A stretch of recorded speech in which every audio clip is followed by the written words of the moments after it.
மக்களே, என் அன்பான சொந்தங்களுக்கு வணக்கம். இன்னைக்கு நாங்கெல்லாம் ரொம்ப சந்தோஷத்துல இருக்கோம். ஏன்னா அமரகாவியம் சீரீஸ் இன்னைக்கு 100வது எபிசோட ஏத்திருக்கு. நிஜமாவே சொல்றேன், இதெல்லாம் எனக்கு ரொம்ப பெரிய விஷயம் மக்களே. உங்களுடைய ஒத்துழைப்பு இல்லாம கண்டிப்பா என்னால இவ்வளவு தூரம் வந்திருக்கவே முடியாது.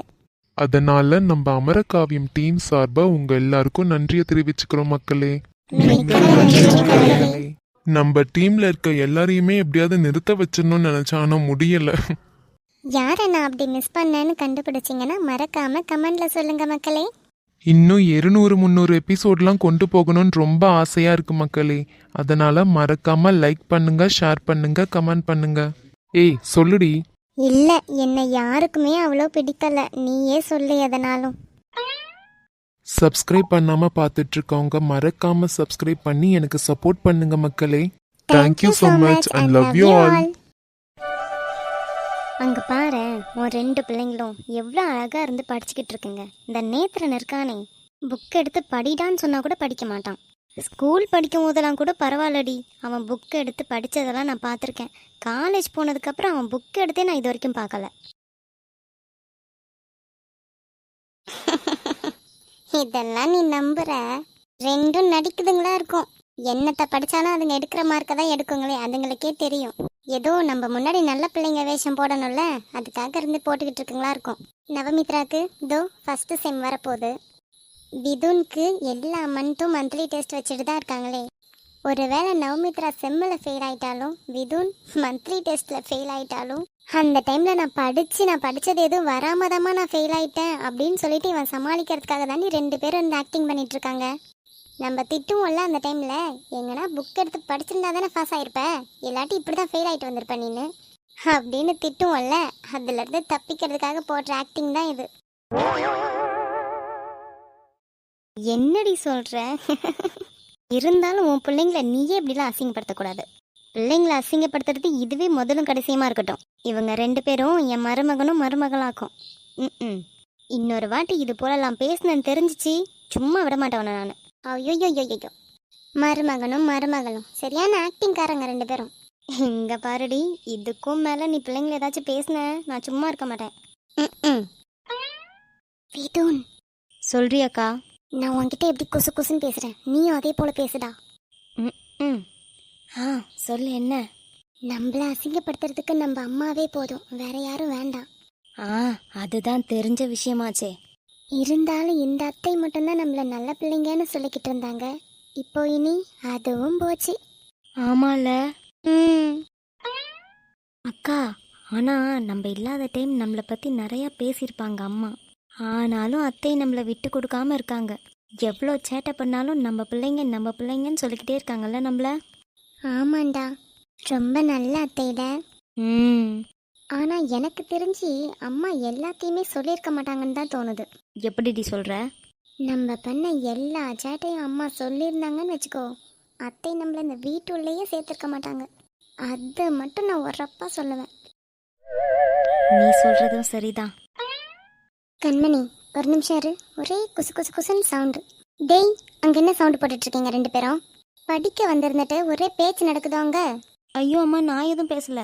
அம்மா நானும் பேசலம்மா, படிச்சுட்டு தாம்மா இருக்கேன். ஆமாம்மா, படிக்கிற சவுண்டு தான் குசு குசுன்னு கேட்குதே, நானும் கேட்டுட்டு தான் இருந்தேன். ஆமாம்மா, உள்ளுக்குள்ளே மொணறி இருந்து படிச்சுக்கிட்டு இருந்தோம். படிக்கிறதுலாம் இருக்கட்டும், எல்லாத்துலேயும் மார்க் அதிகமாக இருக்கணும். கம்மி மார்க்கோட வந்துருந்தீங்க அவ்வளோதான். இல்லைம்மா, அதெல்லாம் பாருங்க, நிறைய மார்க்கோட தான் வருவேன் நான். வந்தா உனக்கு நல்லது. நவமித்ரா, நீ படிக்கிறியா இல்லையா? அம்மா நான் படிச்சுக்கிட்டு தாம்மா இருக்கேன். சரி 2 பேரும் இருந்து படிங்க.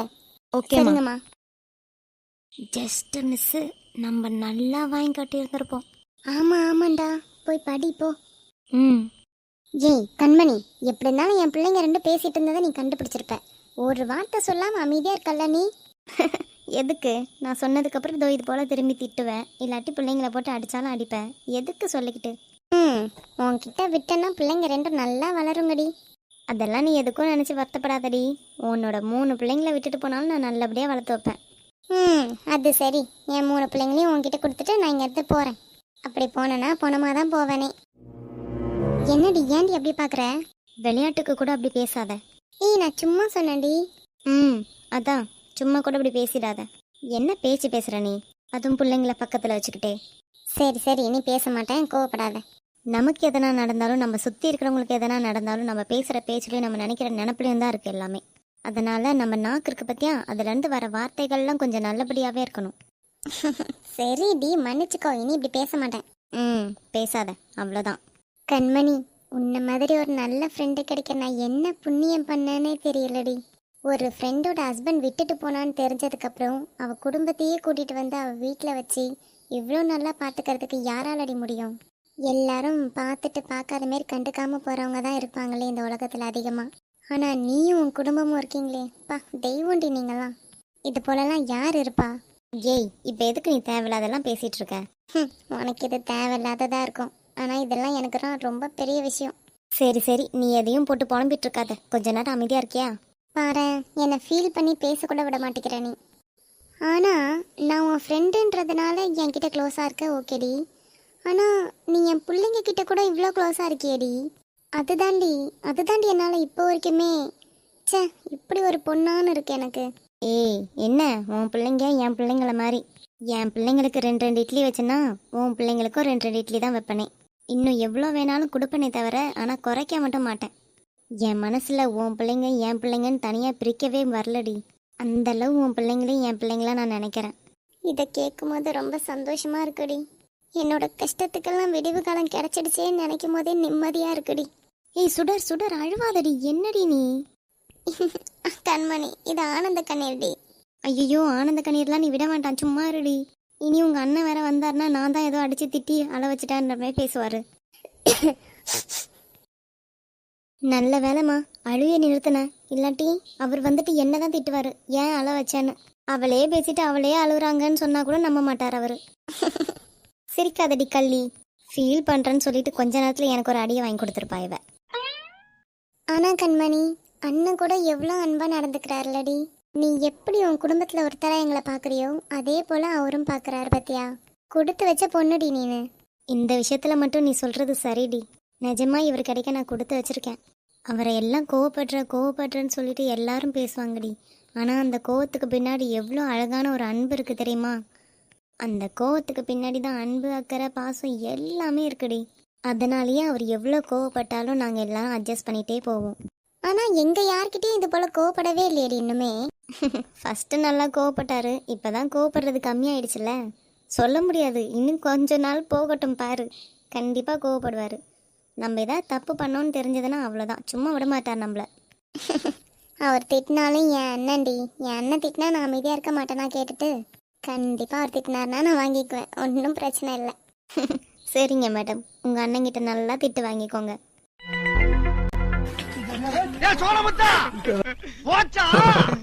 நல்ல காமெடிலப்பா. ஆமா மாமா.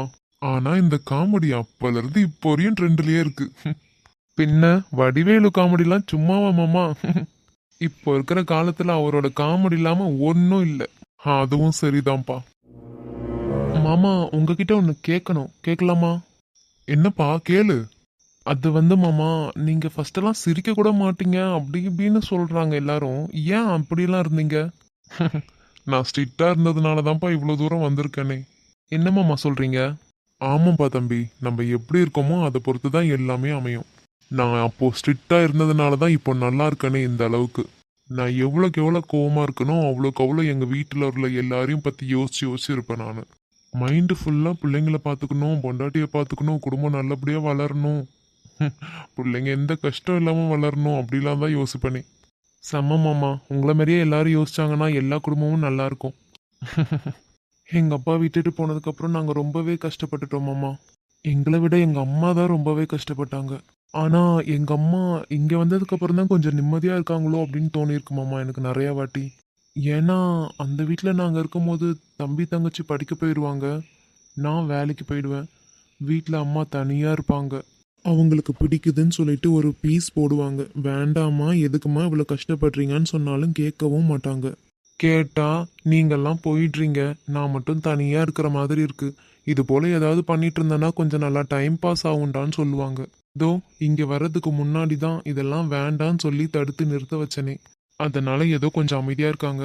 அது மட்டும் இல்ல, இங்க இருக்கிறதுனாலயும் கொஞ்சம் அமைதியா இருக்காங்க. இதுவே பழைய மாதிரி அந்த வீட்டுக்கே போயிட்டோன்னா சும்மா இருக்க மாட்டாங்க மாமா.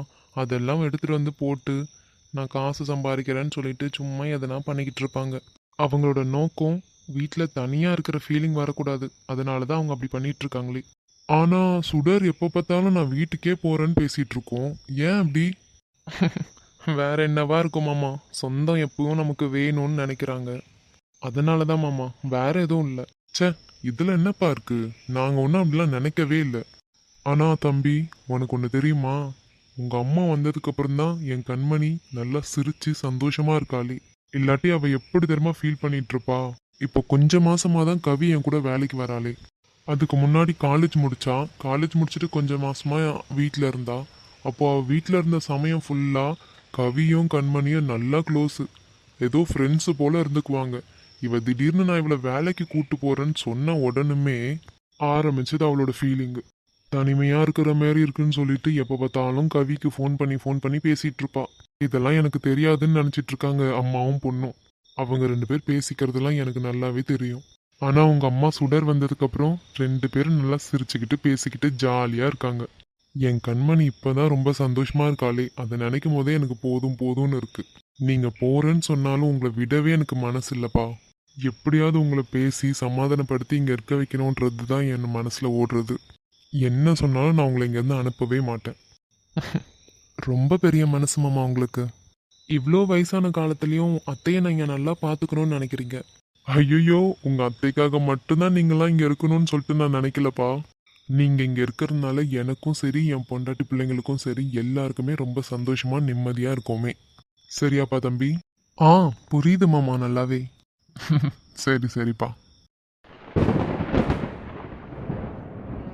சொல்லுடா, எது கூப்பிட்ட? இன்னைக்கு அனினா கிட்ட பேசினேன். அனினா கிட்ட பேசுனியா? என்ன பேசுன? வேற என்ன பேச போறேன்? எனக்கு இருக்கிற டவுட்டை கிளியர் பண்ண வேண்டாமா? அப்படியே நான் தலையை சொரிஞ்சு குரங்கு மேலே திரியிட்டா. அதனால நான் அனினா கிட்ட அவங்க ஹஸ்பண்டை கூட்டிட்டு வர சொல்லியிருக்கேன். நாளைக்கு அவங்க கிட்ட கொஞ்சம் பேசணும்னு சொல்லியிருக்கேன். அட பாவி, அந்த பொண்ணு சும்மாவே வேண்டாம் வேண்டாம்னு சொல்லிக்கிட்டு இருக்க அந்த பையனை. இதுல வேற நீ டவுட்டை கிளியர் பண்றதுக்காக அந்த பொண்ணுகிட்டயே போயிட்டு ஹெல்ப் கேட்டிருக்க. ஏன்டா இப்படி பண்ற? பின்ன உன் பேச்சை கேட்டு அன்னைக்கு நான் வந்தது தப்பா போயிடுச்சு. அன்னைக்கே நான் டவுட்டை கிளியர் பண்ணியிருந்தேன்னா எனக்கு இவ்வளோ கஷ்டம் இல்லை. சும்மா டவுட்டுன்னு சொல்லாதடா எருமை. ஆனா இவனை பத்தி நான் கொஞ்சம் கேள்விப்பட்டிருக்கேன். இவ்வளோ மோசமானவனா இருப்பான்னு நான் நினைச்சு கூட பார்க்கல. ஐயோ, ஆரம்பிச்சிட்டானா? டேய் கிறுக்கா, நீ அதையே பத்தி புலம்பி பைத்தியமா ஆயிடாத. நான்லாம் கிறுக்காக மாட்டேன். நாளைக்கு கண்டுபிடிச்சிடும் எல்லாத்தையும். ஐயோ, அது சரி, கண்டுபிடிக்கிற வரைக்குமாச்சும் கொஞ்சம் புலம்பாம இருக்கியா? சரி, உனக்கு வேலையெல்லாம் எப்படி போயிட்டு இருக்கு? மாமா நல்லா ஹெல்ப் பண்றாரா? ரொம்ப ஹெல்ப் பண்றாரு, அங்கேயும் இங்கேயும் தடவி. ஏதாவது சொன்னியா? ஐயோ, எதுவும் சொல்லலடா. இல்ல, அப்பா இன்னைக்கு சொல்லிட்டு இருந்தாங்க குடோன்ல தான் உங்களுக்கு எல்லாம் ஒர்க் இருந்துச்சுன்னு. அதான் ஏதாவது நல்லா ஹெல்ப் பண்ணாரான்னு கேட்டேன். நல்லா ஹெல்ப் பண்ணாருடா. சரி, அவர் ரொம்ப நல்லா வேலை பார்க்குறாராமே. அப்பா வந்து சொல்லிட்டு இருந்தாங்க. ஆமாண்டா, ரொம்ப நல்லா வேலை பார்க்குறாங்க. அப்பா கூட சொன்னாங்க ரொம்ப நல்லா வேலை பார்க்கறதுனால இந்த பையன் சீக்கிரமா எல்லாமே கத்துக்குவான் பாரு அப்படின்னு. ஆமாமா. சரி, கொஞ்ச நாளா நான் கேட்கணும்னு நினைச்சிட்டே மறந்து போறேன். உனக்கு காலேஜ்லாம் எப்படி போகுது? ஏதோ பிடிக்காம இருந்துச்சுன்னு சொன்னல, இப்போ ஓகேவா? பெட்டரா ஃபீல் பண்றியா? ஃபர்ஸ்ட் நான் எவ்வளோ கஷ்டப்பட்டுட்டு இருந்தேன் எதோ புலம்பி. அதெல்லாம் இப்போ இல்லை. அதனால காலேஜ் டேஸ்லாம் கொஞ்சம் ஸ்மூத்தாக தான் போயிட்டு இருக்கு. ரொம்ப எதுவும் பிரச்சனைலாம் இல்லை. சரிடா. அப்புறம் நேத்ரன், அனினாவோட வாழ்க்கையை யோசிச்சுக்கணும். அதை யோசிச்சு தான் நீ நடந்துக்கணுமே நாளைக்கு அவர்கிட்ட பேசுறதுல. அதெல்லாம் நான் பார்த்துக்கிறேன்னு சொல்லிட்டு ஏதாச்சும் சொதப்பி வச்சேன்னு தெரிஞ்சதுன்னு வச்சுக்கோ, நீ என்கிட்ட நல்லா வாங்குவேன் நேத்ரன். சேச்சே, அந்த அளவுலாம் நான் போக மாட்டேன். நீ அந்த அளவுலாம் யோசிக்காத. எனக்கே தெரியும் எப்படி பேசணும்னு சொல்லிட்டு. அது போல் நான் நல்லபடியாகவே பேசிட்டு வருவேன். எதுவும் அவங்க வாழ்க்கையில் ஒரு தடங்களாகவும் இருக்காது நான் பேசுறது. ஏதோ சொல்ற, பார்த்து நடந்துக்கோ, அவ்வளோதான். சரி. நேத்ரன், அப்புறம் காலேஜ் உள்ள வச்சு இதை பற்றி எதுவும் பேசாதீங்க. காலேஜ் வெளியவோ இல்லை கேன்டீன்லையோ வச்சு வேணா பேசுங்க, சரியா? ஏன் காலேஜ் உள்ள பேசினா என்ன? காலேஜ் உள்ள பேசினா என்னவா? டேய், மேம் யாராவது ஒருத்தர் பார்த்தாலும் இவன் காலேஜ் பையன் இல்லைன்னு தெரிஞ்சதுன்னா அவ்வளோதான். உன்னோட டிசி தாண்டா கிளியும். அதுக்கு முன்னாடியே சேஃபாக இருந்துக்கோ, புரிஞ்சுதா? சரி. எப்படி வருணும் உன் கூட தான் இருப்பானா? ஆமாம், வருணன் என் கூட தான் இருப்பான். உன் டிசி கிழிக்கிறது போதாதுன்னு அவனோட டிசியும் கிழியும். அதனால வெளியே இருந்து பேசுறது தான் சேஃபு. சரி சரி நான் பாத்துக்கிறேன். ஆமா, இந்த விதுன் இன்னுமா படிச்சுக்கிட்டு இருக்கான்? படிச்சு முடிச்சுட்டு வாடான்னு சொன்னேன், இன்னுமே காணல இவனை. என்னடா சொல்ற? விதுன் குட்டி படிச்சிட்டு இருக்கானா? ஆமாண்டி, இந்த மந்த்லி டெஸ்ட் நல்லாவே எழுதலையாம் அவன். அதனால ரிசல்ட் வர்றதுக்குள்ள எப்படியாவது அம்மாவை நான் கைக்குள்ள போடணும்னு சொல்லிட்டு படிக்க போறேன்னு சொல்லிட்டு போனான். இப்படியெல்லாம் பூங்கு வேலை பண்றானா இவன்? ஆமா ஆமா. அப்ப சரி, அவன் படிச்சு நடிச்சதெல்லாம் போதும். இனி அவனை உறங்குறதுக்கு அனுப்பி விடுறேன். சரி சரி, நீ போகும்போது அவனை அனுப்பி விட்டு போ. ம் சரிடா, நீ உறங்கு. நானும் அவனை அனுப்பி விட்றேன். நானும் போய் உறங்க போறேன். செம்மையா தூக்கம் வருது. சரிடி அக்கா, நீ போ. இந்த விதுன் எப்ப வருவான்னு இருக்கு. சும்மா சொல்லக்கூடாது. இவங்க எல்லாரும் நம்ம வீட்டுக்கு வந்ததுக்கு அப்புறம் தான் ரொம்ப ஜாலியா இருக்கே.